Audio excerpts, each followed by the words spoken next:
Hello, welcome back. This is the Marketplace with me, Pious, Kojo, Backah. Let's now settle for the details. An economist, Professor Mensah, has indicated that a lot still needs to be done to firmly stabilize the economy. It follows the 3.2% growth rate recorded for the second quarter of this year. But speaking on PM Express Business Edition, Professor Mensah maintained that a lot more needs to be done to help fast-track the economy. So it's the government who is in business, and you can deduce that from, treasury rate that is going up. The way it shows, how desperate government is in need of money and activities centered around, government operations. Then obviously you should know that we are growing all right, but it's not, a well-distributed growth. Let me put it that way, because we are expecting that we are growing. Government is spending, feeding into the growth.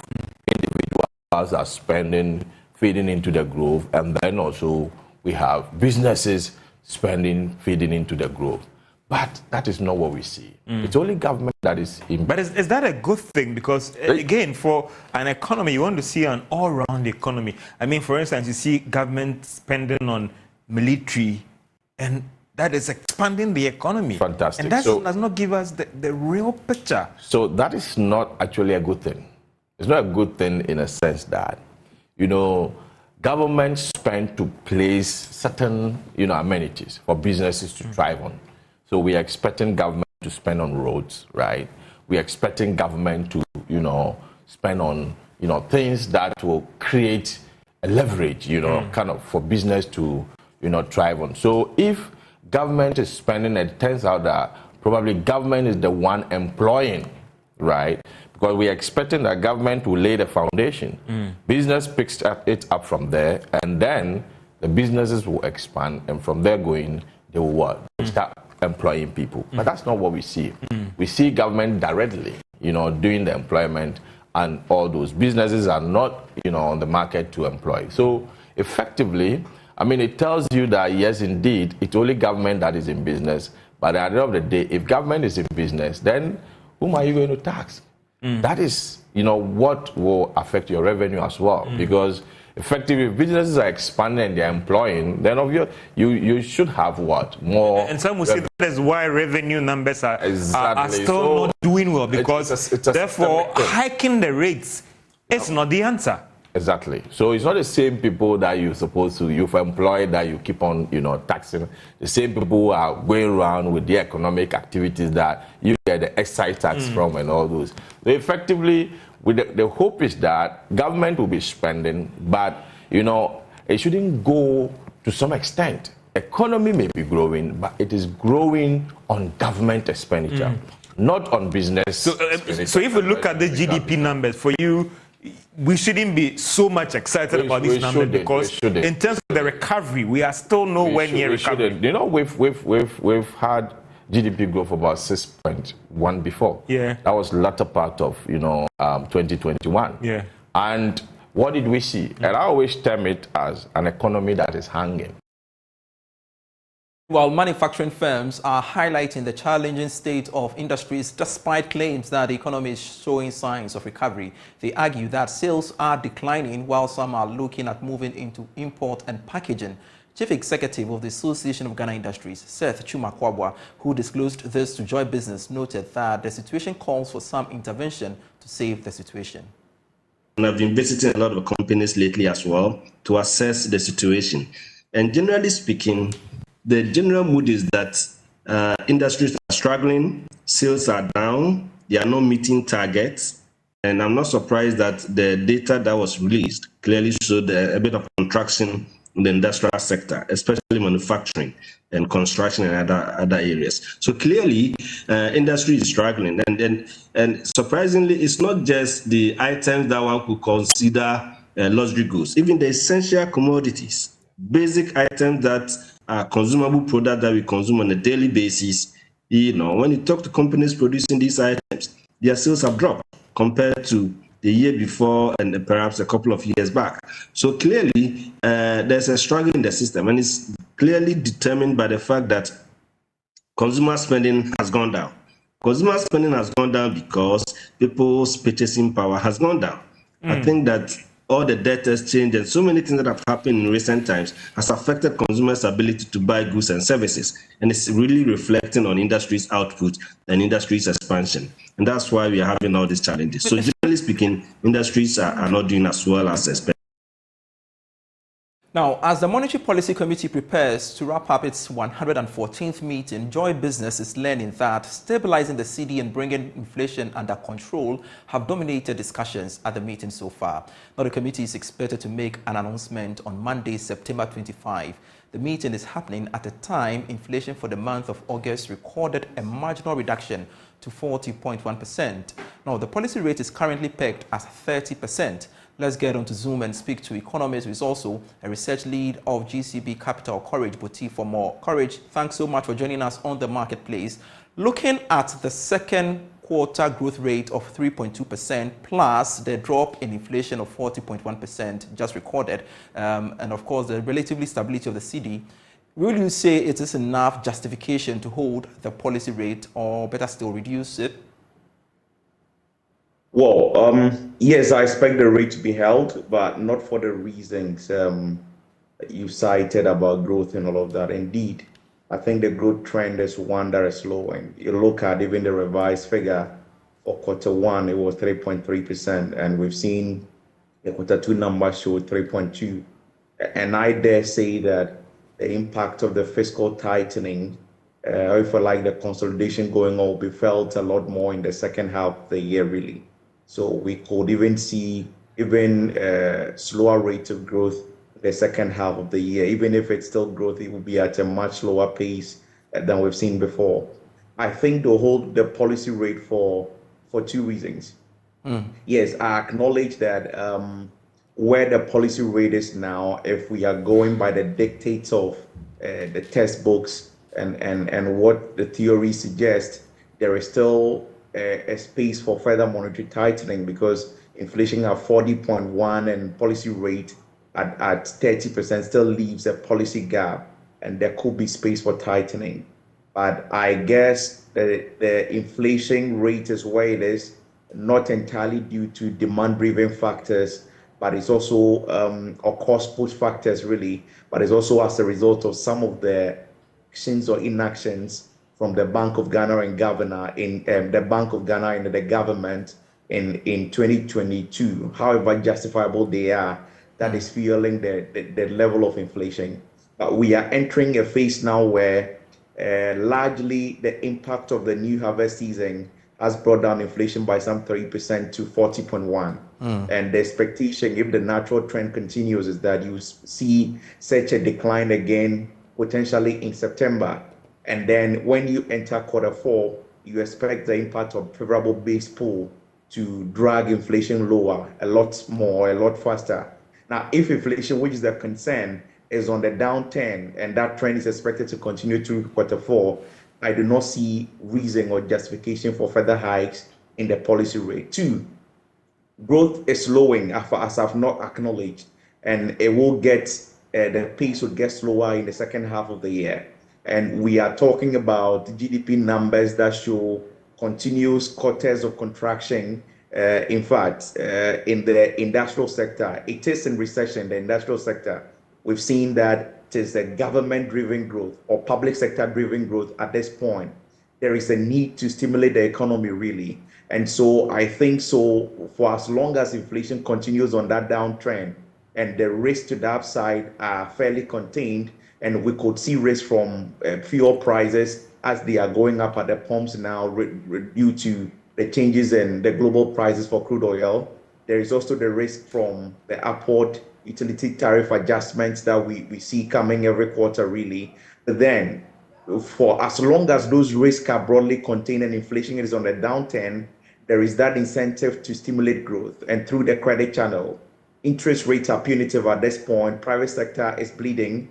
And it would do us a lot of good if we could stimulate growth from the credit channels now that government is unable to stimulate growth, or Bank of Ghana is unable to support growth in any form using their policy tools, really. And so those are the reasons I feel that for as long as the inflation outlook remains what we expect, that it will continue declining through the fourth quarter, policy rates will remain at 30%.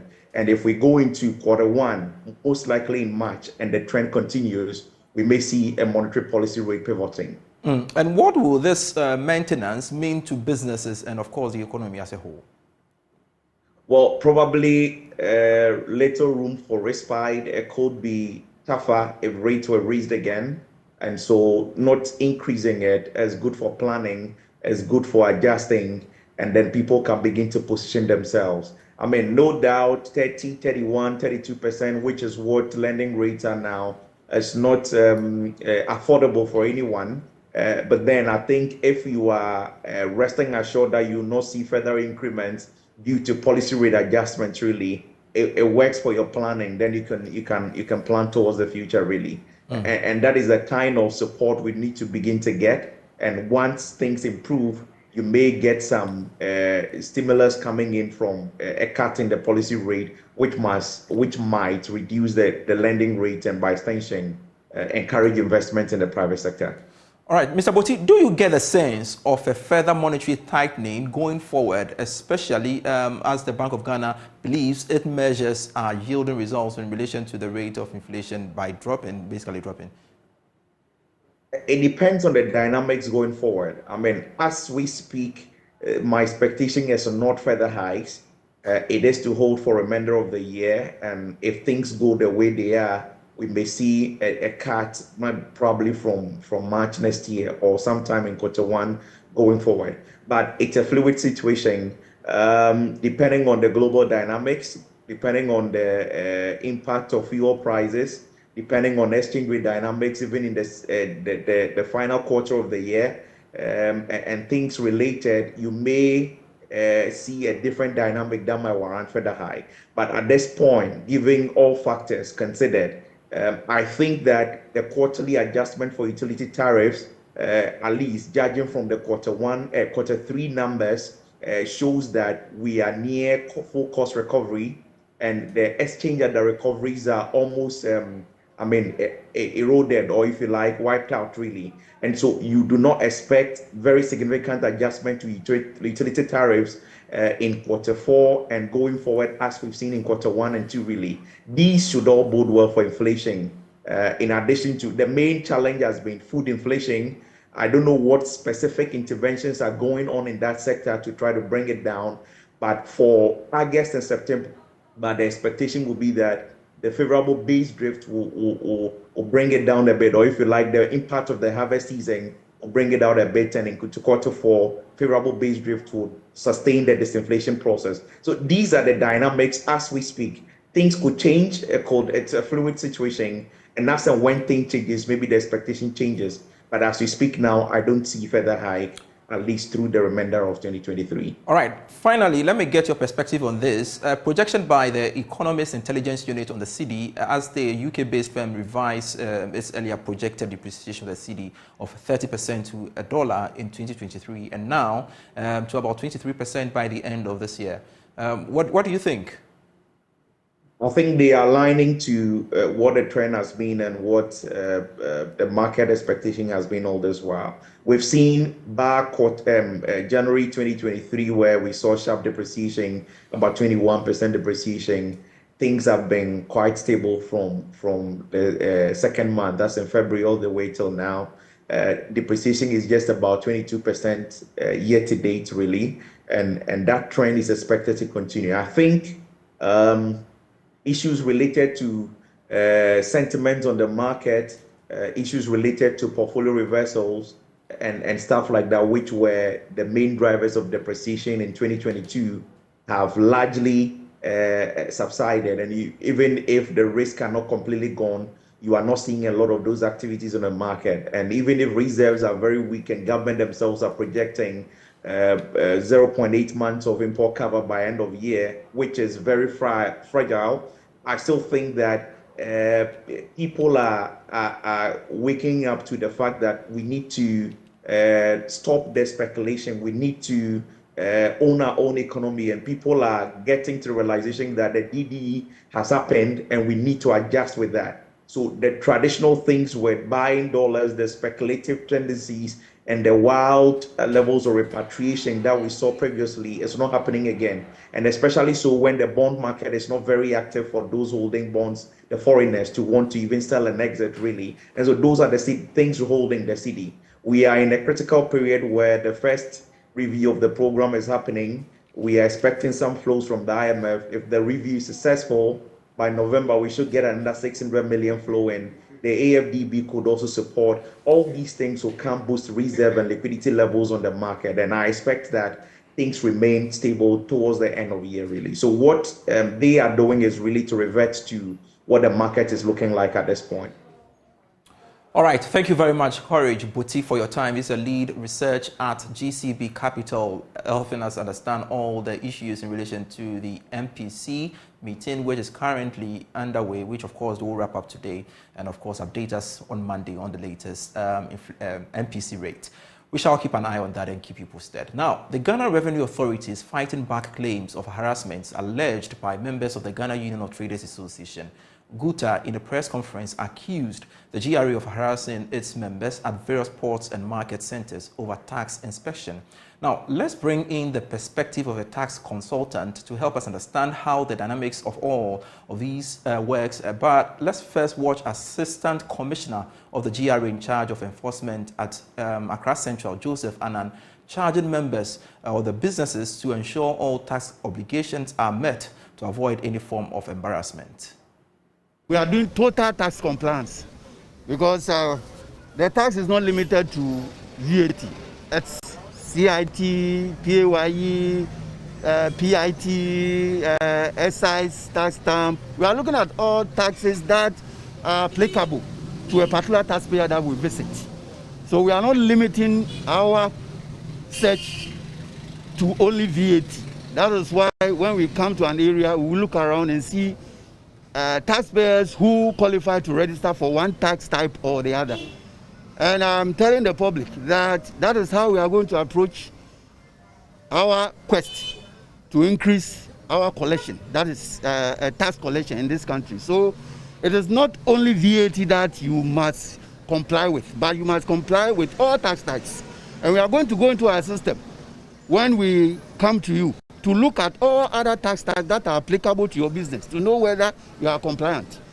And those that we have already visited, we are coming back to you to know whether after our visit, you are doing the right thing. And please, if we come and you are not doing the right thing, then you should know that when you come to our office, we are not going to smile with you. Yes. Okay, Mr. Annan, GUTA is raising concerns. They said some of their members, you're harassing them. Like today, you entered the shop, you said they are not paying tax and all that. How do you respond to this? Yes, when we come to your shop, it's not that we say you are not paying tax. The reality is that you are not paying. And if you call that harassment, then I don't know what to say. Because ours is to the tax laws. And that's what we are paid to do. We are paid from the taxes that you pay. We retain part of it to pay ourselves. So will you be happy to pay us and just sit in our offices? I don't think that is the way to go. You pay us to work. And that we shall do. So it's not about harassment. It's about whether you are paying your taxes. If you are paying your taxes, definitely, then there will be nothing like harassment. We are doing our job. And if you call that as harassment, then I don't know what to say. Yes. All right, so let's make sense out of this and go on Zoom and speak to a tax consultant, Francis Timoboy, for more. Pleasure you could join us on the marketplace. How can we ensure that the GRA do their work lawfully, so that it does not appear like harassment has been alleged by GUTA? What is the best international practice? So I think that having proper documentation and doing the right thing is the solution.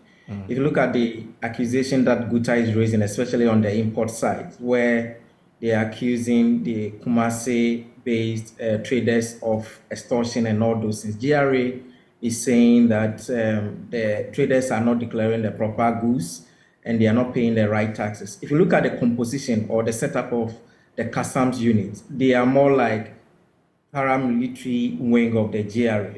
And so even Article 83 puts them as part of the national security. So their function clearly is to facilitate trade and then to protect the revenue that we get from import and export, and then also to protect the territorial security of the state. So GRA will, at all points, given the powers given to them, will try to enforce it if they notice that traders are not complying with the law. Mr. Timobo, I want to understand, what can GUTA do on their part to resolve this impasse? So I think if the allegations that they are raising is true, then I think some form of engagement is needed. You know, GRA needs the business community to collect the taxes. And the business community, I mean, GUTA people also need GRA to also operate when it comes to, for example, imports. So the best middle line is to do more of an engagement. I know they have petitioned the GRA, but I believe that there are more authorities within the chain that can be petitioned so that a middle ground can be found. And I also urge the GRA to educate the business community the more, because sometimes we believe that some of them, everybody knows. Look at the current station of the VAT by the GRA officers. Some people don't know. Somebody gets his money and believes that he can just set up a business. And so more education is needed so that we need them to get the money. Otherwise, if businesses are not in Ghana, where are we going to get the tax revenue? GRA is accusing the traders of misclassifying their goods at the ports. Again, how can such issues like this nature be resolved? So I think that there's a solution at the port. You remember when we went for the paperless clearance system? GRA has made a procedure such that the classification of goods is categorized into 3. Every container is either red. If it is red, per the GRA's own risk assessment, if it is red, then it means that they have to do physical examination. They will open the container and check every single item. So there can be misclassification. GRA will find it at the port. 2, if your container is green, then it means that there's no risk.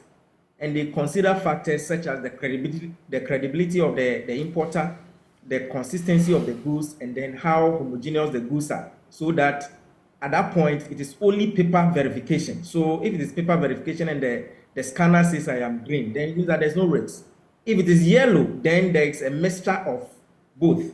So I think that unless the rules are relaxed at the port, it will be hard for, importers to say they have been misclassified. If it is red, then you have to do physical examination. However, there's the possibility that if there's any misclassification or if something is going on and the GRA is not detecting it at the port, then maybe there's some conniver at the port which needs investigation. All right. In a minute, the practice where the GRA officers are stationed to check VAT, can there be a more sustainable way of checking VAT since the traders say it is very inconveniencing for them? I think the practice is more temporary because I don't know how long GRA can be in the premises and then how many places they can be, looking at the staff strength of the units. Are you going to be only in Accra, Kumasi? What about the other regions? For me, it's not sustainable. I think that when they are trying as much as possible to make sure people comply, they should find a more sustainable way of making people more compliant, possibly making the laws punitive. And then when you bring them into the net, they remain. And nowadays, taxation is more of a client-based approach than the old system of military approach. You can do that for some time, but how long are you going to be in the premises? Are you going to have another office there? That's not sustainable.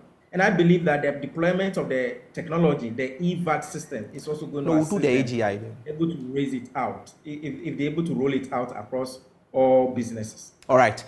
Thank you very much, Francis Timoboy, for your time here at the marketplace. He's a tax consultant, helping us understand the issues in relation to GRA and GUTA. Now, the Ghana Association of Industries has called on the Public Utilities Regulatory Commission to ensure that the industry sector pay fair tariffs. According to the association's Chief Executive Officer, Seth Chumakwabwa, it has become imperative for industry to pay lower tariffs as compared to households to stay competitive. He has been speaking at the final day of the 2023 Association of Ghana Industries Industrial Summit.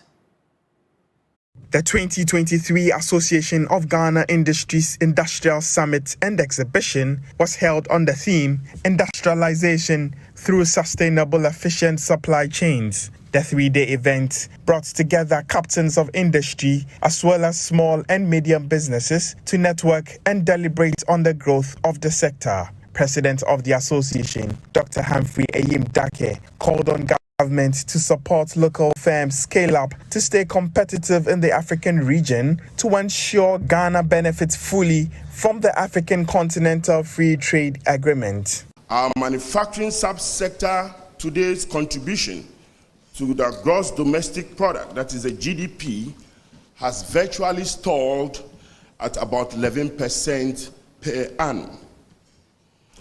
While finding pathways to deepen our industrialization drive in this 3-day summit, it is my wish that we explore ways of attracting investments to quickly develop the raw material base we consume. Currently, our preparedness to take full advantage of the Continental Free Trade Agreement is still debatable, considering the state of our capacity and our productive base. Minister for Trade and Industry, K.T. Hammond, assured players in the sector of government support to protect local industries. Cost of financing, transport and logistics, regulatory compliance, port and custom clearance, taxation, as well as industry-specific imbalances in the tariff regime for imports and locally manufactured products. Government is not oblivious to them. And that's it for the marketplace for today. I am Pious Kojo Backah. Do get stories when you log on to myjoyonline.com/business with great stories on that portal for you. Do enjoy the rest of our programs. See you. Bye.